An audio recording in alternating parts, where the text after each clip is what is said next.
추분 전 반드시 해야 할 행운 행동 3가지. 9월의 하늘은 점점 높아지고 들녘에는 황금빛 곡식이 고개를 숙이고 있습니다. 공기는 선선해지고 아침 저녁으로는 제법 서늘한 바람이 불어오지요. 이 무렵에 찾아오는 절기가 바로 추분입니다. 추분은 낮과 밤의 길이가 거의 같아지는 시기로 음과 양의 균형을 이루는 중요한 전환점이에요. 동양 명리학에서는 이때를 기운의 균형과 수렴으로 해석합니다. 여름 동안 강하게 치솟던 양의 기운이 차츰 자리를 내주고 깊고 차분한 음의 기운이 본격적으로 힘을 얻는 시기인 거죠. 서양에서도 추분, 즉 가을의 춘분에 해당하는 오텀, 에코낙스를 균형과 새로운 출발로 해석해왔습니다. 고대 켈트인들은 추분 즈음에 수학제를 열어 풍성한 결실을 축하하고 앞으로 닥칠 겨울을 대비했습니다. 동서양을 막론하고 이 시기는 단순한 계절 변화가 아니라 삶의 흐름과 운세에도 깊이 작용하는 특별한 시기로 여겨진 겁니다. 우리 조상들은 추분을 전후에 곡식에 여무는 정도를 살피고 겨울을 나기 위한 준비를 본격적으로 시작했습니다. 제사를 지내며 조상에게 풍년을 기원했고 집안을 정리하며 다가올 계절의 균형을 다졌습니다. 명리학적으로도 이때는 무리한 확장이나 도전보다는 지금까지의 성과를 정리하고 내실을 다지는 것이 가장 큰 복을 부른다고 해석합니다. 그래서 오늘은 추분 전까지 반드시 실천하면 좋은 행운의 행동 3가지를 말씀드리겠습니다. 특별히 어려운 것도 아니고 일상 속에서 쉽게 실천할 수 있는 습관들이지만 절기의 기운과 맞아떨어지면 강력한 힘이 되어 복과 기인을 불러옵니다. 행운 행동 하나, 아침 기운과 이슬 맞이하기. 첫 번째 행운 행동은 아침 기운을 받아들이고 이슬을 맞이하는 것입니다. 백로 이후부터 아침의 공기는 달라집니다. 풀잎마다 맺힌 흰 이슬은 차갑지만 맑고 그 속에는 계절의 전환 에너지가 응축돼 있습니다. 명리학에서는 이슬을 음과 양이 균형을 이루며 생겨나는 정수로 보고 이를 받아들이면 내 몸과 마음이 정화되고 새로운 눈이 열린다고 풀이합니다. 옛 문헌에는 백로의 이슬은 약이 된다라는 말이 있습니다. 실제로 조선시대 의학서에서는 백로 무렵에 이슬을 꺼도 폐와 피부 질환에 좋다고 기록했어요.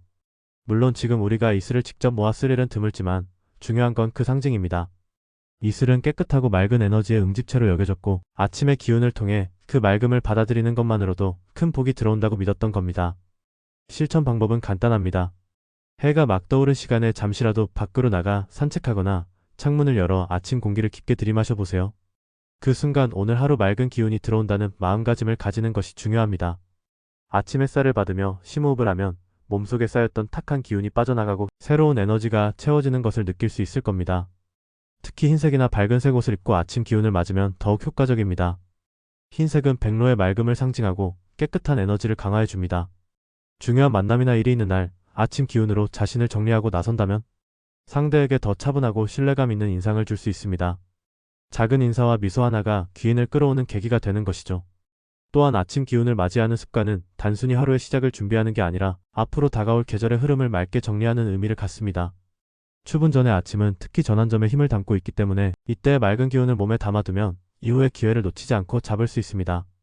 행운 행동 2 정리와 균형 잡기. 두 번째 행운 행동은 정리와 균형을 잡는 것입니다. 추분은 낮과 밤의 길이가 같아지는 절기입니다. 즉 균형의 상징이죠. 이때는 공간과 마음, 재정과 인간관계를 정리하면서 균형을 맞추는 것이 큰 복을 부르는 핵심입니다. 먼저 공간의 정리입니다. 집안 구석구석에 쌓인 물건을 치우고 필요 없는 물건을 정리해보세요. 명리학에서는 공간을 기운을 담는 그릇으로 해석합니다. 어지럽고 가득 찬 공간에는 복이 들어올 자리가 없습니다. 반대로 깨끗하고 여유 있는 공간에는 맑은 기운이 머물고 새로운 기회가 찾아옵니다. 단순히 청소하는 것 같지만 사실은 운의 흐름을 바꾸는 강력한 행위입니다. 재정 관리도 중요합니다.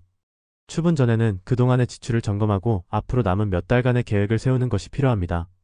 구독이나 불필요한 소비를 줄이는 것만으로도 재물의 기운이 안정됩니다. 명리학적으로 토의 기운은 기반과 재물을 담는 그릇을 뜻하는데 이 시기에 재정을 정리하면 그릇이 튼튼해지고 뜻밖의 수입이나 기회가 들어올 여지가 생깁니다. 인간관계의 균형도 빼놓을 수 없습니다.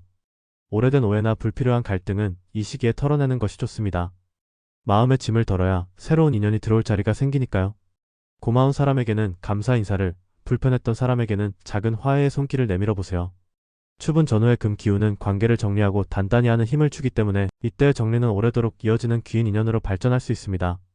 정리와 균형은 단순히 생활을 정돈하는 게 아니라 앞으로 다가올 계절의 복을 담을 준비입니다. 추분 전에 정리를 잘하면 이후의 흐름이 훨씬 안정적으로 이어지고 더 큰 성과와 결실로 연결될 겁니다. 행운 행동 셋, 따뜻한 나눔과 감사 실천하기. 세 번째 행운 행동은 따뜻한 나눔과 감사의 실천입니다.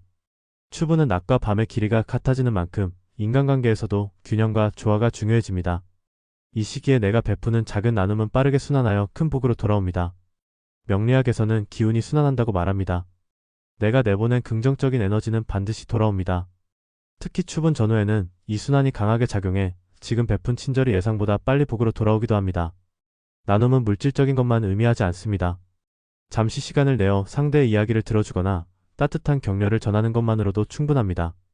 직장에서 동료에게 오늘 수고했어라는 한마디를 건네는 것, 가족에게 진심 어린 고마움을 표현하는 것 모두가 귀인을 불러오는 씨앗이 됩니다. 옛 속담에 덕은 쌓을수록 복이 된다는 말이 있습니다. 이 덕이 바로 따뜻한 나눔과 감사에서 비롯됩니다. 내가 베푼 선의는 눈에 보이지 않더라도 토의 기운처럼 안정적으로 쌓이고 금의 기운처럼 다시 돌아옵니다. 붉은색이나 주황색 계열의 따뜻한 색을 활용하면 효과가 더 커집니다. 옷이나 소품에 이런 색을 곁들이며 나눔을 실천하면 활력과 따뜻한 기운이 배가 되죠. 불교에서는 작은 보시가 큰 복으로 돌아온다고 하고 유교에서는 효와 예를 통해 관계가 단단해진다고 했습니다. 이런 가르침 역시 추분 전후의 나눔과 감사와 맞닿아 있습니다. 내가 베푼 따뜻함은 귀인을 불러오고 예상치 못한 기회로 이어질 것입니다.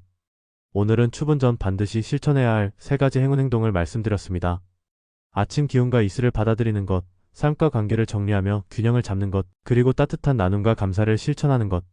모두 일상 속에서 쉽게 실천할 수 있는 작은 습관들이지만 절기의 기운과 맞아떨어질 때 큰 변화를 불러옵니다. 추분은 단순히 가을의 한 절기가 아닙니다. 자연이 균형을 이루는 순간이며 사람의 삶에도 균형과 전환을 요구하는 시기입니다. 이때 어떤 마음으로 준비하느냐에 따라 앞으로 남은 가을과 겨울, 더 나아가 내년의 운세까지 달라질 수 있습니다. 오늘 말씀드린 3가지 행동은 사소해 보일지 모르지만 실제로는 귀인을 불러오고 복을 쌓는 강력한 방법입니다. 작은 실천이 쌓여 큰 기회가 되고 그 기회가 내 삶의 흐름을 바꾸게 됩니다. 이번 추분 전 여러분 모두가 이 3가지 행동을 실천해 더 큰 복과 풍요를 맞이하시길 기원합니다.